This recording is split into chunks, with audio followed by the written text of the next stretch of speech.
Diagnósticos. Muito obrigada pelo convite. Posso falar? É que eu só vejo a Pode. minha tela, né? Tá. Não, pode falar. É, tá. Boa tarde a todos. Obrigada, professora Elizabeth Musteld, pelo convite. Vitor Margalo. A gente vai começar, então, falando um pouco sobre as orientações nutricionais no contexto do ProHeart. Então, meu nome é Beatriz Serpa, eu sou nutricionista, também sou professora de educação física e psicóloga. E trabalho no Hospital Clementino Fraga Filho, no Fundão, fazendo um trabalho com os pacientes do ProHeart. Então, eu atuo em consultório nesses três pilares e também tento um pouco no hospital fazer esse trabalho de orientação nutricional e cuidado com os pacientes em diversas frentes dessas não farmacológicas. Então, qual é o desafio dos nossos pacientes do ProHeart, né? Eu sou muito feliz com esse trabalho e muito animada em cuidar desses nossos pacientes, porque essa unidade do ProHeart, ela funciona muito nesse movimento de grupo, né? A gente vai falar um pouco mais para frente sobre isso, mas os pacientes do ProHeart, então, eles têm alguns desafios. Quais são eles? A gente tem um desafio de, por exemplo, compreensão. Então, diante disso, a gente precisa cuidar das diferentes abordagens que a gente faz com esses pacientes. Por exemplo, quando eu comecei a trabalhar com os pacientes do ProHeart, eu mandava para eles, por WhatsApp, uma dieta digitada e percebia que eles não verificavam, eles não liam, eles nunca viram as minhas tabelinhas, enfim, minha organização do prato. Então, aos poucos, você vai modificando para poder atender a necessidade desse grupo específico. Então, eu passei a escrever a dieta à mão, passei a desenhar, passei a conversar de uma outra maneira, tendo uma outra abordagem para que eu tivesse meus objetivos alcançados, que era de compreender as orientações que eu queria demonstrar. Isso é uma questão. A outra questão, é óbvio, é a questão de adesão, né? Que a gente tem nos pacientes do ProHeart, em pacientes em diversos outros segmentos, que é adesão na alimentação e no exercício, que são medidas não farmacológicas para cuidar, tanto da saúde de modo geral, mais dos nossos pacientes hipertensos. A alimentação, ela envolve um monte de barreiras, né? De barreiras comportamentais, de barreiras culturais, de hábito, de entendimento do que é certo e errado. E então, isso foi um desafio. E, juntamente com isso, a gente tenta cuidar um pouco do exercício desses pacientes, o que nem sempre é possível. Mas identificar o perfil é muito importante para que a gente tenha nossos objetivos alcançados. Cuidar dos nossos pacientes é entendê-los para poder fazer o tratamento acontecer. Então, nós temos um problema, assim, nós temos diretrizes clínicas para um paciente ideal. E nós temos a prática clínica desse paciente real. Então, muitas das vezes, o paciente não consegue cumprir grande parte dessas recomendações. E aí a adesão se torna realmente um fator limitante no tratamento. Então, a gente precisa entender o nosso paciente para poder fazer com que o nosso paciente cumpra minimamente as orientações que a gente indica para eles, porque esse resultado é muito benéfico, uma vez que alimentação e exercício são fundamentais para o nosso paciente hipertenso, para reduzir a pressão arterial e cuidar da saúde. Então, prescrever não é tratar, fazer o paciente aderir é tratar. Bom, por que a gente está diante de um fracasso terapêutico? Porque a gente sabe, então, existem diversos trabalhos mostrando que, tanto no Brasil e no mundo, a gente tem um consumo de sal, sódio, acima da recomendação estabelecida por nossas diretrizes. Então, nós temos uma recomendação para pessoas saudáveis de 5 gramas de sal e, para os pacientes hipertensos, uma recomendação de 3, né? A gente pode até botar 5, porque vou discutir lá na frente que a gente não consegue nem esse número, nem 3, nem 5. Mas, enfim, para os pacientes hipertensos, 3 gramas de sal por dia. Essas recomendações são tecnicamente corretas, mas operacionalmente inviáveis. Isso é muito difícil na realidade da alimentação brasileira, a gente enfrenta diversas barreiras, e é muito complicado a gente conseguir chegar nesses valores, mas o que a gente deve entender é que se não existe o ideal, a gente tem que trabalhar com o real e fazer ele acontecer para poder dar certo. A gente já sabe dessas informações, né, porque a gente lê em todo lugar, mas vamos falar um pouco sobre isso. Sal e sódio são personagens, né? O sal de cozinha tem cloreto de sódio. 1 grama de sal tem 400 miligramas de sódio, então a gente trabalha tanto falando em sal quanto falando em sódio. E a recomendação diária são até 5 gramas de sal ou 2.000 miligramas de sódio.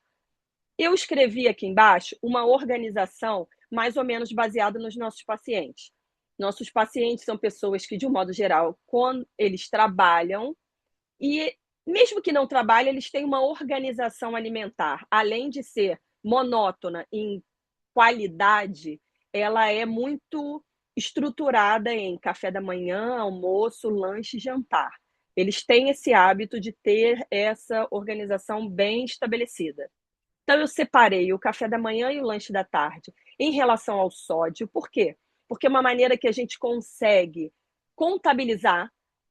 Então, a gente consegue contabilizar quanto que a gente consome no café da manhã, por exemplo, porque a gente pega um pão, olha no rótulo, e o rótulo tem ali descrevendo quantas miligramas de sódio. Aí eu pego um queijo, que é uma orientação de consumo, né? Porque não pode consumir frios, então queijo é uma orientação de consumo, mas ele também tem sódio.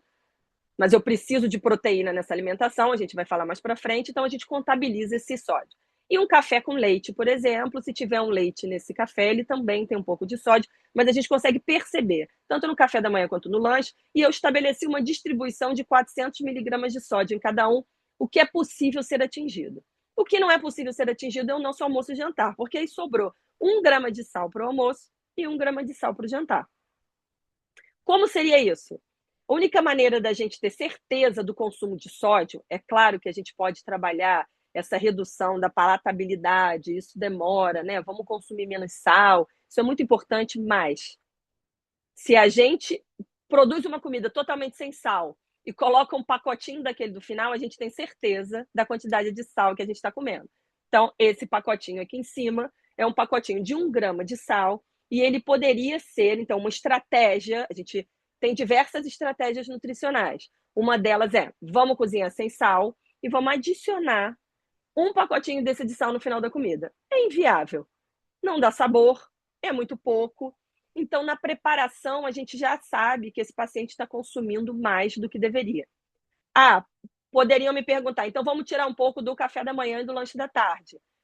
É muito complicado, porque a gente não consegue estabelecer, a gente não consegue bater essa meta. Essa meta ainda fica. Se eu reduzir esses 400 miligramas de sódio do café da manhã e do lanche da tarde, para poder sobrar um pouco, ainda assim eu não vou conseguir atingir essa meta de 5 gramas de sal por dia. Nesse caso aqui, a gente está contabilizando 4, né? Então, eu não estou nem 3 do paciente hipertenso e nem 5 do paciente, da pessoa saudável, né, que deveria consumir até 5 gramas de sal por dia. Então, o resultado disso é: realmente nós consumimos mais sal do que deveríamos.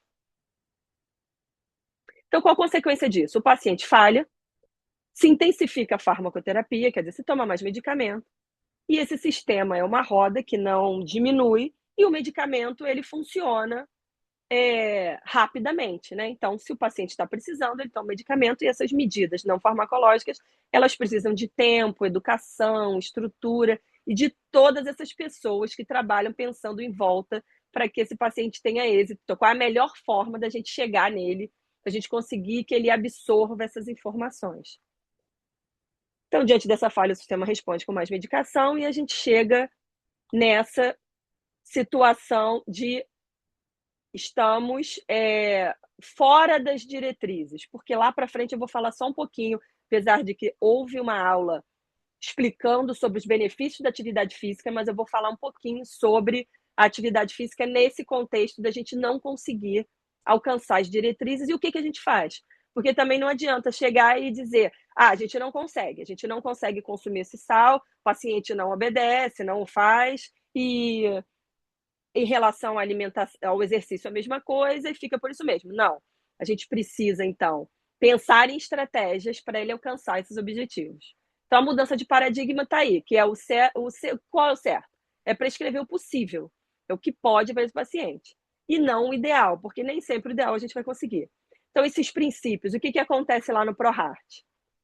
Só para o entendimento em geral. A gente faz um trabalho de orientação nutricional individualizada. Então, o paciente chega lá, eu converso com ele, eu entendo a vida dele e eu prescrevo uma dieta para ele. Antigamente era digitada, mas atualmente é no papel. Eu escrevo no papel, eu desenho, eu mando no WhatsApp dele a fotinho da maneira como ele faz o prato, por exemplo, porque ele não abre. Eu descobri também que eles mudam de telefone muitas vezes, então a gente vai respeitando ali as condições desse paciente para atingir nossos objetivos. Então, a gente tem que respeitar também o contexto cultural desse paciente, então, o que ele consome e adequar. Não adianta eu passar dietas mirabolantes para um paciente nosso do ProHeart. Então, a gente precisa entender o tipo do paciente para contextualizar o nosso trabalho e o foco na adesão, porque sem essa adesão a gente não tem resultado. Então, o certo é prescrever o possível, né? E progredir a partir daí. Quais são, então, os eixos que a gente trabalha de tratamento no ProHeart? A gente trabalha com a compreensão desse paciente. Eu quero entender como é a vida desse paciente, o que ele faz e como eu posso contribuir em relação à nutrição e em relação ao exercício ou atividade física. A gente trabalha com alimentação diretamente. A gente possui uma balança de bioimpedância. A maioria dos nossos pacientes do ProHeart, eles têm algum grau de sobrepeso ou obesidade. E a gente não trabalha com parâmetro do IMC, porque a gente tem uma balança de bioimpedância, então a gente faz uma medida de massa muscular. Então, o que eu sempre quero dos meus pacientes? Que eles percam peso sem perder a massa muscular. Para isso, eu preciso de uma manutenção proteica e eu preciso de uma organização da alimentação e eu preciso de atividade física. Essa dobradinha de exercício e comida precisam acontecer para esse paciente, pelo menos, manter a massa muscular, porque ele pode não ganhar, mas também ele não perdeu. Isso já é uma vantagem se ele perder só gordura. Então, a gente trabalha nessa alimentação e nesse cuidado com o peso corporal e com o não comprometimento da massa muscular. A gente pensa no movimento, né? Eu tenho conversado, o ProHeart, ele trabalha com duas pessoas muito importantes, incríveis, que são duas enfermeiras, a Bianca e a Fernanda, e elas contribuem muito para essa unidade acontecer. Então, a gente pensa em como melhorar o movimento, em como melhorar a qualidade de vida deles, a gente conversa sobre isso, né? E a adesão dessas pessoas. E tudo isso está relacionado à estratégia comportamental.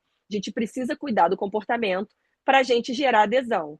Então, isso é um trabalho muito interessante, é um trabalho muito importante para que ele tenha êxito no seu produto final, que é cuidar da saúde desses pacientes. Então, não é apenas prescrição, é uma conduta de comportamento. Sem estratégia de comportamento, nada se sustenta.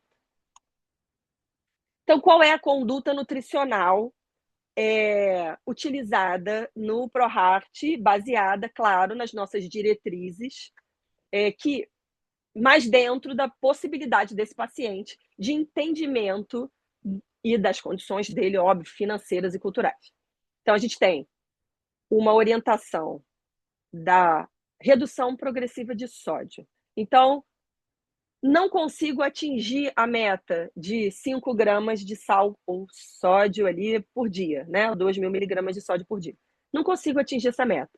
Mas eu consigo entender o que ele consome e consigo reduzir a partir do que ele consome. Algumas coisas não dão. Algumas coisas a gente pode deixar e outras a gente tira, porque ele tem que aderir, né? E para ele aderir não pode ser uma coisa muito radical. A gente precisa fazer isso aos poucos. Incentivar a comida de verdade. Então, comida de verdade é muito importante. Fazer a comida de preferência em casa, porque toda vez que nossos pacientes comem na rua, a gente nunca sabe como é a preparação. Então, a preparação é um passo importante da dieta e a segunda é o tipo de comida que está sendo consumida, né? A preparação de uma comida na rua, você não sabe como ela foi feita. Por exemplo, lá na FRJ existem vários bandejões que a gente não sabe como essas comidas foram realizadas ali, foram preparadas. Mas se ele comeu na casa dele, eu posso garantir que ele não usou caldo quinó, sazon, né, esses temperos prontos, que ele não colocou muito sódio, enfim. Então, comer a comida de verdade, preferencialmente de casa, manter diversos padrões culturais, eu preciso respeitar esses padrões dos nossos pacientes, então. E arroz com feijão não tem discussão. Arroz com feijão é o alimento do brasileiro. Arroz com feijão forma, com todos os seus aminoácidos, proteína. Então, eu não precisava nem de proteína animal, só a proteína vegetal do arroz com feijão já alimentaria, e eu bato muito nessa tecla regularmente quando eu atendo lá, né, quando eu vejo nossos pacientes. Uma outra estratégia muito importante é aumentar os alimentos ricos em potássio, cálcio e magnésio. O que isso quer dizer? Aumentar fruta, legume e verdura.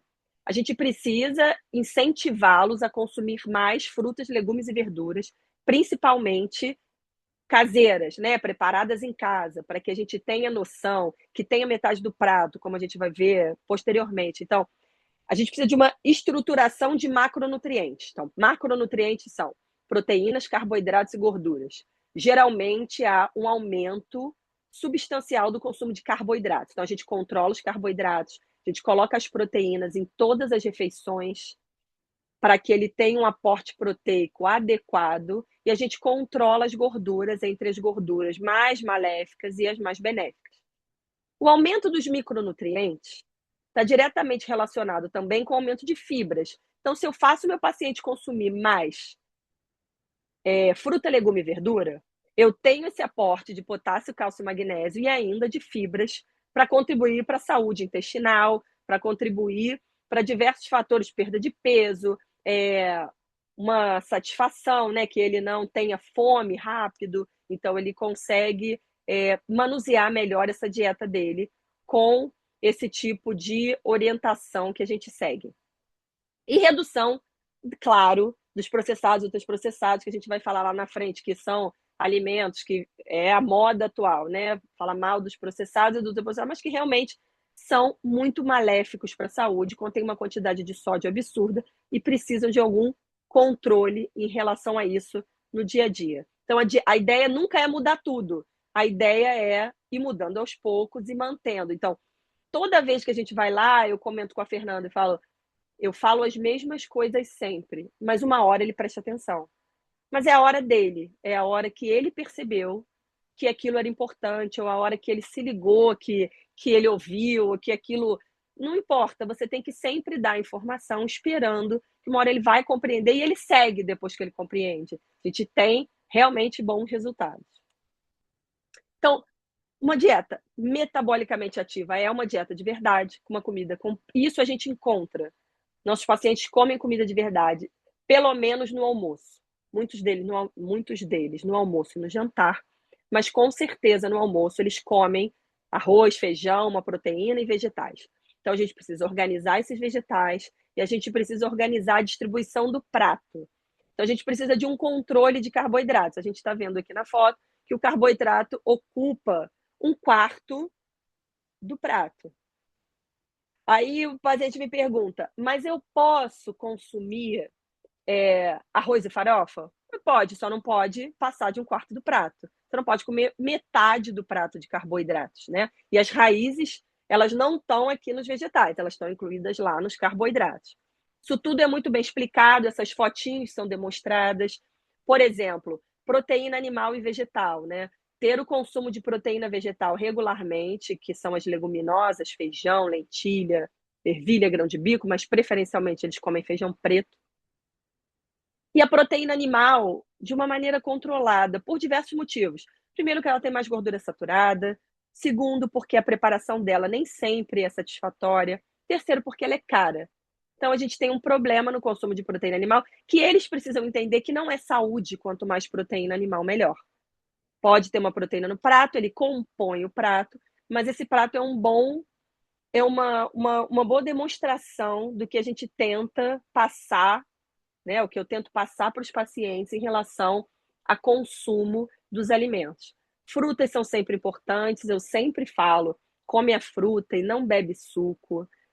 tenho várias restrições em relação a suco, entendimentos para explicar para eles. Eu falo que suco bom é suco ralo, né? E não sucos concentrados, porque a gente concentra muita glicose e frutose das frutas, isso pode contribuir para outros problemas. Então, essa fruta aqui ajuda a absorver o ferro, não M, né? Quer dizer, o ferro vegetal. Então, uma fruta nessa refeição. E eles têm esse hábito de consumir um prato muito bem elaborado que precisa regularmente ser reestruturado, mas eles consomem realmente um prato de comida de verdade com fruta. Então, a qualidade da dieta altera diretamente, né, a pressão arterial, sensibilidade à insulina, inflamação, e pequenas mudanças consistentes têm impacto real. Então, a gente não precisa de grandes mudanças, a gente precisa aos pouquinhos, por isso que esse acompanhamento é muito importante para a gente ter um resultado satisfatório. Diante das nossas diretrizes, a nossa melhor dieta para o paciente hipertenso é a dieta DASH. A dieta DASH é uma dieta muito bem organizada, eu diria, para todos, não necessariamente para os pacientes hipertensos, que é uma dieta que ela tem ali uma base de grãos integrais, ela vem com laticínios desnatados, que é muito importante para a gente controlar a quantidade de gordura e assim a gente controla a quantidade do peso corporal, né, desse paciente. Também a gente reduz a quantidade de gordura saturada. Então, laticínios desnatados, legumes e verduras, né, que são aí estão no meio da nossa pirâmide. A proteína animal, proteína de preferência magra, e a gente tem alguns desafios, né?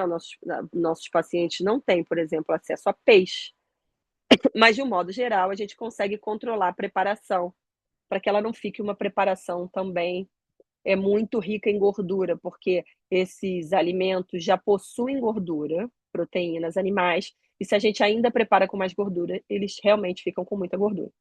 Aí nós temos ali as gorduras boas, nossos pacientes não têm muito acesso a oleaginosas e sementes, mas as leguminosas eles consomem regularmente, e a gente incentiva, né? Come o feijão, deixa o feijão de molho aumenta a digestibilidade, ele melhora, o feijão de molho cozinha mais rápido, então você gasta menos dinheiro ali com fogo. A gente faz diversas estratégias para que o paciente faça uma aderência à comida de verdade. Essa limitação do sódio que a gente já falou anteriormente, e os doces muito bem controlados, porque realmente doces só contribuem para o ganho de peso e não compõem aí satisfatoriamente uma dieta. Mas basicamente, o que tem na dieta 10? Uma quantidade razoável de frutas, legumes e verduras, grãos integrais e proteínas magras. Maravilhoso. O que tem na dieta 10, então? Uma redução do sódio, porque ela tem um controle do sódio, e um aumento do potássio, magnésio e cálcio, que são micronutrientes fundamentais para a saúde humana. Mas vamos falar um pouquinho do potássio, porque o potássio é um personagem importante, porque ele está associado a menor redução de sódio, né? O potássio contribui para a excreção de sódio, o potássio é um microelemento muito importante para a função de vasodilatação do vaso, então o consumo de potássio é fundamental para a dieta. Mas a gente sempre recomenda o consumo através de alimentos e não de, por exemplo, aqui à direita, né, um frasco de um biosalgante, que é um suplemento, né, um substituto do sal de cozinha. Mas não, ele tem uma grande quantidade de potássio, ele pode ultrapassar, dependendo da quantidade, a quantidade necessária por dia. Então, potássio é bom, mas não é para quanto mais melhor. Tem que ter um limite no consumo de potássio, então excesso de potássio não é saudável, então a gente não recomenda, assim como a gente não recomenda o sal light. O sal light é um sal que tem metade sódio e metade potássio. Por que a gente não recomenda o sal light? Porque o sal light, primeiro, ele é caro. Segundo, ele não salga. Então o paciente acaba colocando muito mais sal, porque o problema dele não está na questão, claro que ele também pode aumentar o potássio através dos vegetais, mas se ele tem uma palatabilidade muito alta para o sal, ele precisa fazer um trabalho para diminuir isso. Isso leva tempo. Então não adianta ele só migrar para o sal light, que ele só vai colocar mais sal na comida. Nossos pacientes são pacientes com uma hipertensão grave, então eles têm ou doenças crônicas renais ou algum grau de lesão renal, eles podem ter. Então, a gente precisa cuidar dessa questão, não recomendando sal light. A gente precisa recomendar são sais normais e pedir para que eles reduzam a quantidade de sal, e isso é um trabalho de formiguinha, porque aos poucos eles vão entendendo que a palatabilidade é muito importante. Assim como para o doce, para o sal, tudo isso é um trabalho para que eles reduzam esse sabor para poder eles terem mais saúde, né? E alguns medicamentos, então, são poupadores diretos ou indiretos de potássio ali, eles contribuem para aumentar o potássio. Então, precisamos cuidar do potássio de uma maneira suplementar, mas não dos alimentos. Então, é recomendado muitos alimentos ricos em potássio. Nós temos diversos tipos de sal, mas se a gente parar para olhar, todos eles têm em média 400 miligramas de sódio, então não tem um sal com muito menos. Esse sal abaixo é o sal light, que é o que a gente não recomenda, mas a gente tem um sal integral, a gente tem um sal normal, a gente tem um sal do Himalaia, muito famoso. Quando eu cheguei lá, vários pacientes consumiam sal do Himalaia. Eu falei, mas não, é muito mais caro, o custo-benefício, ele tem quantidade de sódio semelhante. Ah, mas ele tem micronutrientes. Mas a gente pode tirar micronutrientes de outros lugares e não se ater a esse sal caro e que tem a mesma quantidade, porque o que eu quero é que meu paciente coma menos sal e não que ele fique trocando o tipo do sal. E dentro desse todo esse mundo do sal, a gente tem os processados e ultraprocessados que são os campeões, né? Porque na verdade a gente tem aí o cuidado com a alimentação, mas uma coisa muito interessante é que os nossos pacientes do ProHeart, desde que eu entrei lá, eles já tinham várias orientações muito bem estabelecidas.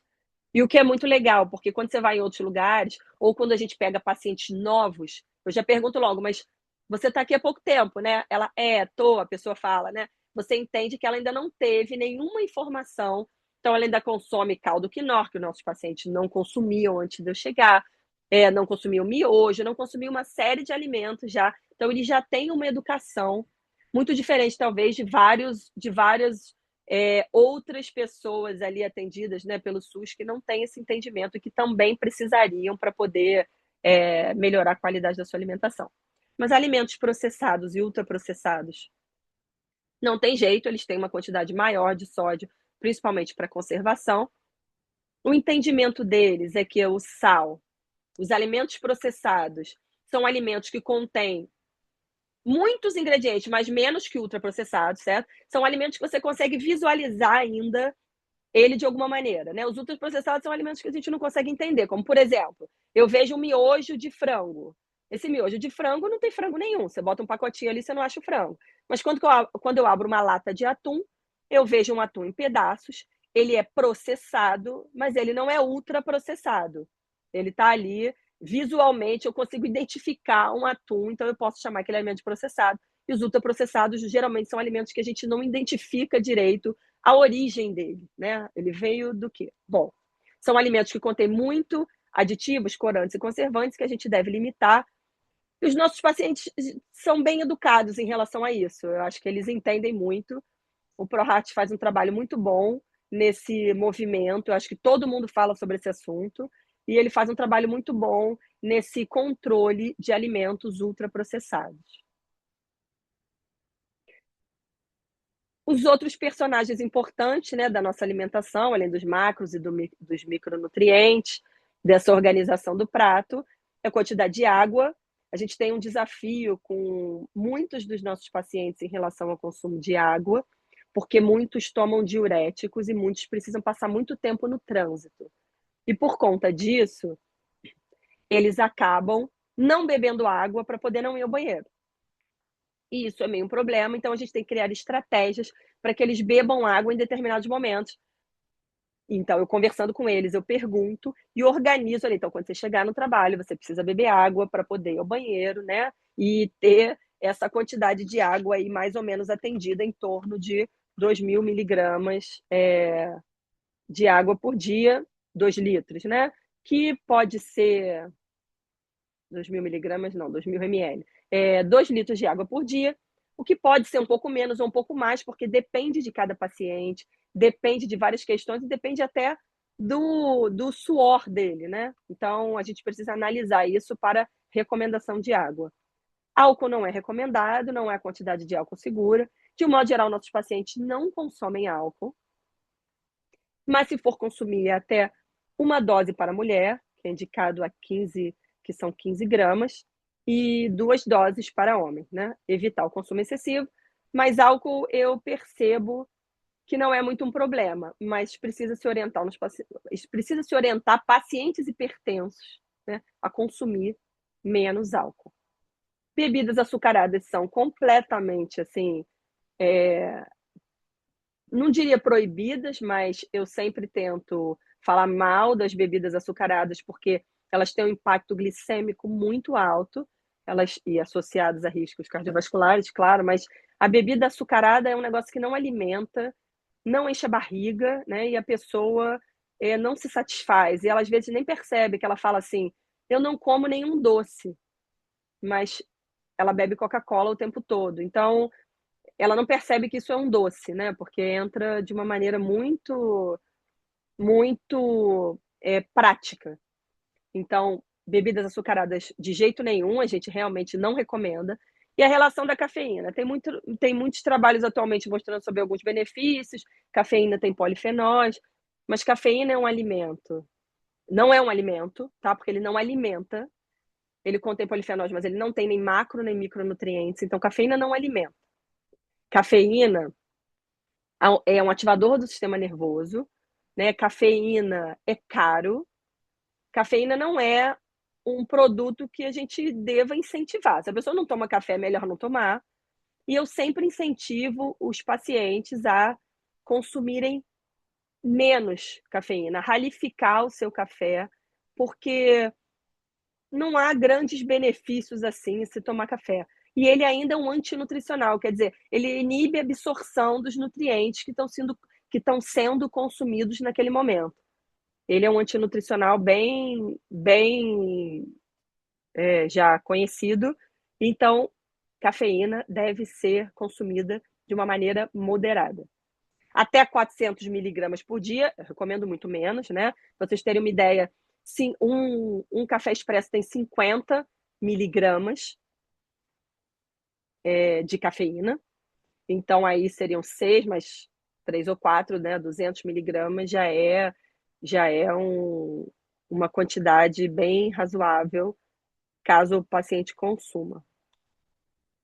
A gente tem o Guia Alimentar da População Brasileira, então, para falar tudo isso que eu disse até agora, o Guia Alimentar da População Brasileira orienta muito bem, ele é prático, ele é de fácil leitura, ele tem essas diretrizes todas muito bem estabelecidas, né? E ele é realmente uma grande ferramenta para a gente utilizar para cuidar dos nossos pacientes hipertensos e também das pessoas que gostariam de ter uma alimentação mais saudável e não sabem onde procurar, né, e não sabem por onde começar.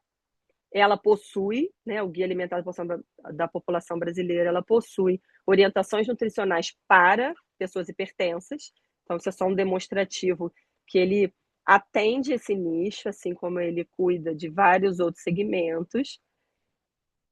E, então, diante de uma alimentação que a gente não consegue seguir as diretrizes, mas a gente faz o melhor que a gente pode, o exercício está no mesmo lugar. Eu não vou explicar sobre benefícios do exercício, como eu disse no início da aula, porque benefícios foram orientados aí pela aula de exercício, pela aula, da professora Cristina, mas o que eu quero falar sobre exercício é tratamento. Ele reduz de forma significativa a pressão arterial, ele tem um efeito semelhante ao medicamento leve, mas ele não é seguido. As pessoas não conseguem fazer exercício. A orientação é, em média, de 150 minutos por semana, que dá mais ou menos a 20, 30 minutos por dia, de intensidade leve a moderada com uma progressão. E os pacientes encontram diversos desafios para poder cuidar do exercício diário dele, né? Primeiro, ele não entende muito bem a importância, é o que eu percebo na prática. Segundo, ele tem uma vida de longas jornadas de trabalho, né? Ele tem uma vida ali no transporte público. Então, além dele trabalhar por muito tempo, esse transporte público consome o resto do tempo que ele teria de descanso. Ele vive em ambientes inseguros, então a gente não consegue prescrever, como já tentamos, caminhar na rua, por exemplo. Ele não consegue entender que é muito importante para a saúde, tanto quanto a alimentação era praticar exercícios físicos. A professora Cristina lhe explicou muito direitinho ali qual a diferença, né, do exercício físico para atividade física, mas os nossos pacientes têm uma limitação real, tanto em valorizar, porque eu acho que deveria existir mais políticas públicas para valorizar o exercício, e também porque a vida não é fácil, né? Então, a gente não consegue fazer esses 150 minutos de um modo, em sua grande maioria, né? Muito menos essas novas evidências que têm aumentado esses valores aí para, em média, 300 minutos por semana, né? São 150 minutos por semana. Nossos pacientes não conseguem. Esse modelo pressupõe uma série de parâmetros que os nossos pacientes não têm, e que muitas pessoas, muitos brasileiros não têm. Então, qual seria a orientação? Então, vamos reinterpretar esse exercício e tentar adequar, assim como a alimentação, eu penso nisso, que é melhorar a adequação para fazer o melhor que a gente pode pelo nosso paciente. Qual o melhor que a gente pode, então, em relação ao exercício? Se o paciente não pode treinar, ele ainda pode se movimentar, né? Porque o objetivo não é uma performance, fazer um exercício seria muito bom, mas uma ativação metabólica. Eu preciso manter minha massa muscular, preciso contrair o músculo, eu preciso fazer aquele paciente suar, eu preciso mexer naquelas articulações que muitas vezes têm problemas. Então, como a gente faz? Então, em vez da gente indagar ali sobre o que você faz de exercício, é como a gente pode se movimentar mais ao longo do dia. Então, eu já saí do plano do exercício, não que eu tenha desistido, mas a gente parte para o plano da atividade física. Vamos, então, cuidar da atividade física dos nossos pacientes, porque isso faz muita diferença. Um paciente que se mexe regularmente, ele pode ter mais saúde, ele pode ter ganho de massa muscular e ele pode controlar o peso corporal. Então, a gente propõe caminhada, a gente propõe subir escada, a gente propõe atividade doméstica, a gente propõe um uso funcional do corpo. Esse uso, eu proponho, por exemplo, para muitos pacientes, usa o final de semana. Se você não tem tempo durante a semana, mas eu sei que é difícil, que às vezes no final de semana as pessoas estão muito cansadas e às vezes elas nem têm o final de semana inteiro, né? Porque elas trabalham numa escala 6x1, então elas só teriam um dia na semana. Mas acorda de manhã, faz um pouquinho, porque não precisa o todo. Eu tenho que fazer 3 vezes por semana, eu tenho que entrar na academia, eu tenho que comprar um tênis. Não, não precisa de nada disso. A gente precisa orientar mais, incentivar mais o exercício e menos ficar colocando barreiras de tudo que a pessoa precisa para praticar qualquer atividade que seja. Então, um dos finais de semana, acorda, caminha um pouquinho, faz um exercício, depois você tem o resto do dia livre para poder comer, passear, ver os filhos, descansar, enfim. Então, a gente tem que pensar em estratégias simples, com pequenas repetições. Então, isso não é nem um treino, né? Isso é só um movimento acumulado. E o que seria? Foco em membros inferiores. Membros inferiores têm mais massa muscular, gastam mais energia, contribuem mais para a ativação metabólica. Então, foco nos membros inferiores. Movimentos simples e repetíveis. Então, eu tenho que cuidar dos movimentos para não gerar nenhuma lesão naquele paciente que não tem uma habilidade gigante em práticas de exercício. Repetir, mas de baixa complexidade, simples, para que ele possa entender. Como sentar, levantar, caminhar, subir escada, encostar a mão numa parede, flexionar o cotovelo, enfim. Uma série de exercícios podem ser elaborados para esse paciente se mexer mais, já que ele não consegue colocar o exercício propriamente dito na sua vida. Então, simplificar ao máximo para que a gente tenha esse maior aumento de massa muscular e impacto metabólico. E o papel do grupo? O papel do grupo é muito fundamental. Então, porque em tudo isso, o papel do grupo tem um reforço comportamental muito importante. Ele tem um espaço de identificação e ele tem um ambiente de apoio. O ProHeart, ele é um grupo muito maravilhoso. Ele tem um pertencimento e um cuidado com os pacientes. e uma identidade, né, junto com eu não posso deixar de enaltecer muito, né, as enfermeiras Bianca e Fernanda, que contribuem muito, para esses pacientes, porque ela conhece, elas sabem os nomes, elas sabem os problemas, e a gente discute. Todas as vezes que eu faço um atendimento, eu termino e os pacientes mais graves e mais complexos eu pergunto: "E aí, o que que aconteceu com esse? O que que aconteceu na vida dele? Por que como é que a gente pode fazer para melhorar?". Então, essa unidade, essa importância do ProHeart, esse grupo do ProHeart é fundamental para contribuir para a saúde deles, e eles sabem disso. No outro dia eu tinha 3 pacientes sentadas no saguão, essa a última vez que eu fui lá, e elas vieram ser atendidas e subiram na nossa balança de bioimpedância e eu fui ver a última vez que elas subiram. Fazia 1 ano que elas não vinham, que elas não subiam. Mas eu vi essas pessoas todas as vezes que eu fazia atendimentos lá. Quer dizer, elas não vieram em mim, mas elas falaram comigo, elas fazem parte desse grupo, elas falaram com a Fernanda, elas marcaram consultas, elas estiveram nesse movimento do ProHeart, mesmo sem terem sido atendidas pela nutricionista. Isso é muito importante, isso dá um valor ao grupo, quer dizer, elas estão ali, elas estão pertencendo. Eu chego ali e falo com elas: "E aí, tem que fazer, tem que melhorar". E isso tudo é fundamental para a gente ter resultado. Não basta só saber as diretrizes, aplicar, prescrever, botar, dar o papelzinho, a pessoa enfia debaixo do braço e vai para casa.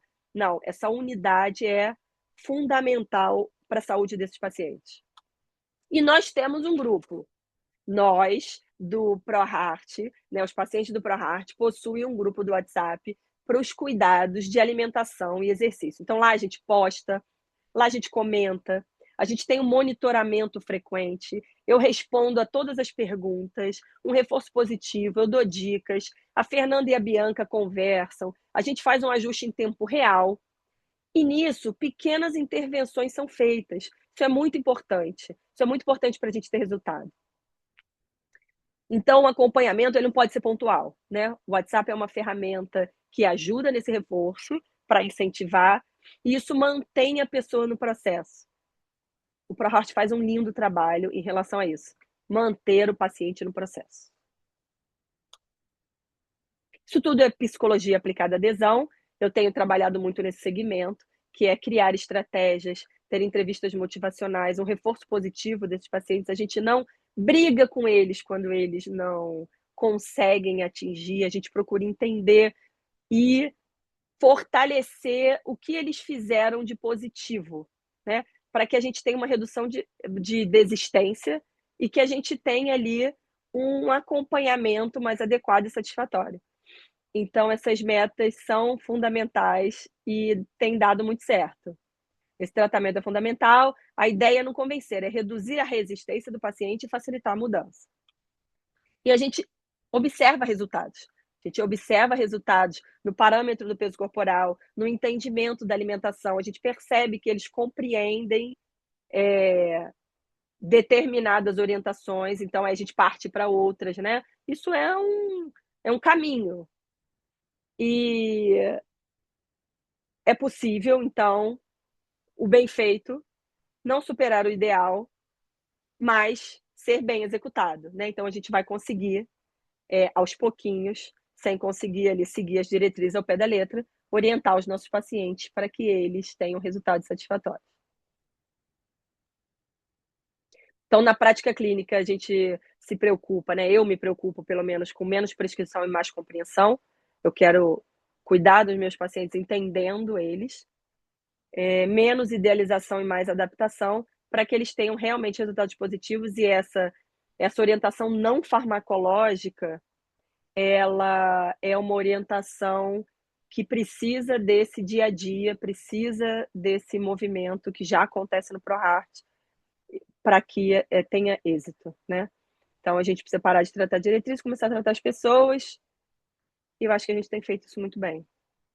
Então entre a diretriz perfeita e a realidade possível, é no possível que o tratamento acontece. No final, o tratamento não acontece no protocolo, ele acontece na realidade do paciente. E é ali que a gente precisa atuar.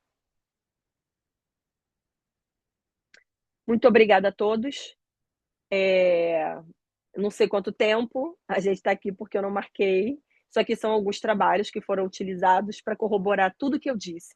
Se alguém tiver alguma dúvida, se alguém tiver alguma orientação, alguém quiser fazer algum comentário, estamos por aqui. Muito obrigada mesmo pela participação.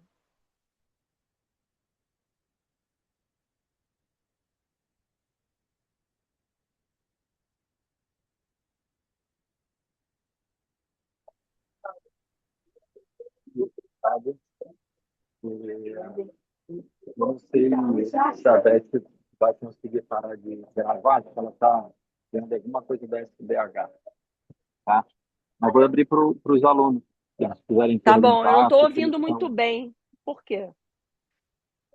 Ih, O peraí. som está longe.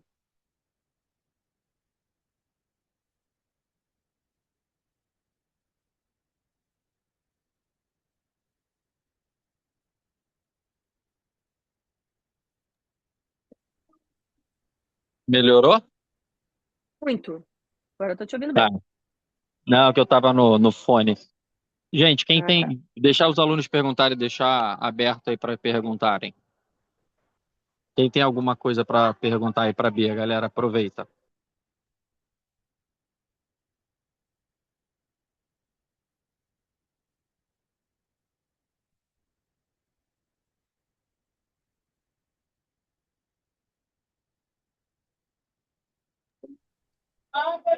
Ó, então eu vou fazer um comentário aqui. Não é exatamente uma pergunta, mas é um comentário, né? Sim, Muito a gente fala muito lá no ProHeart sobre a questão dos ultraprocessados, né? E ele entrou em muito, está muito em moda, né? Como você falou, né? Recentemente a gente teve uma coisa que entrou um bafafá danado aí da mudança da pirâmide alimentar americana, né? sim, E acho que o objetivo principal realmente seria isso, né? Diminuir os ultraprocessados. A pirâmide nossa, ela era muito parecida com a americana no sentido da a população, ela usa muito a ultraprocessado, né? Porque é uma coisa mais barata, uma coisa mais claro. prática, uma coisa que é Prática. mais fácil Sim. de fazer em quantidade, né? E aí a gente tem batido muito nessa tecla, e vocês, e o paciente comer comida de verdade, de fato. Né? Então, acho que é isso. Assim, acho que é uma coisa que vem muito atual realmente em relação à maneira com que os pacientes de ProHeart estão abordados. Sim, eu acho que a pirâmide alimentar americana, ela veio com 2 conceitos aí. Eu não sei bem porque não parece que, eu li bastante sobre o assunto, assim, na escrita dela, ela não tá, mas enfim, o que ela tem de muito importante, que eu acho que da modificação, é o seguinte, é realmente essa redução dos ultraprocessados, que é muito interessante, mas também o aumento proteico. E eu acho isso bastante interessante, porque eu vejo muitas nutricionistas dizendo que qualquer brasileiro consome a quantidade de proteína que precisa por dia. E eu já vi diversos pacientes nossos no HU, eu posso dar um exemplo aqui, aonde eles não consomem. Por exemplo, se eu tenho um paciente que ele come no café da manhã pão com margarina e café, no lanche da tarde pão com margarina e café, aí ele tem uma refeição de arroz, feijão e carne, mas ele lancha um biscoito e vai dormir, porque nem todos jantam, apesar de todos almoçarem, e esse paciente pesa, em média, de 70 a 80 quilos, né? Você levando em consideração que a gente precisa de 1 grama por quilo de peso para esse paciente. Então, a gente precisaria que ele consumisse 70 gramas de proteína. Se a gente sabe que cada 100 gramas de proteína, de proteína pronta, eu tenho 20 de proteína isolada, né? Então, num prato, eu teria, no máximo, 20, 30 gramas, porque a gente conta ainda o arroz e feijão, 30 gramas. Eu não tive a minha meta atingida de proteína. E eu acho que esse aumento do consumo de proteína da pirâmide americana foi um ponto positivo. Eu oriento os pacientes, por exemplo, do ProHeart a consumirem proteínas em todas as refeições, porque isso organiza a cabeça deles, isso organiza a minha carga glicêmica e isso organiza a fome deles para a próxima refeição. Eu acho muito importante o café da manhã ter proteína, o almoço, o lanche da tarde e o jantar. E não é nenhuma maluquice não comer muito a mais. Se eu contabilizar, isso aqui dá 70, 80 gramas de proteína. Mas organiza. Por exemplo, tivemos uma paciente que eu atendi há pouco tempo que ela disse para mim assim: eu não tenho dinheiro para colocar proteína no café da manhã. Eu falei: bom, então vamos fazer o seguinte, você topa? Vamos pegar essa proteína do almoço e colocar no café da manhã? Aí ela: sim, vamos. Então, eu prefiro passar essa proteína do almoço para o café da manhã. Proteína que eu estou dizendo uma carne. Então, ela vai comer agora, no café da manhã dela. Claro que ela pode não comprar a carne e comprar o queijo, mas ela pode colocar um frango dentro do pão dela e comer pão com frango no café da manhã. Ela vai almoçar arroz com feijão, que a gente já tem proteína vegetal nessa alimentação, e ela vai distribuir isso no resto do dia. E ela gostou da ideia. Eu falei: você não precisa comprar mais, você só precisa reorganizar. E eu acho que isso faz muita diferença no produto final da saúde desse paciente.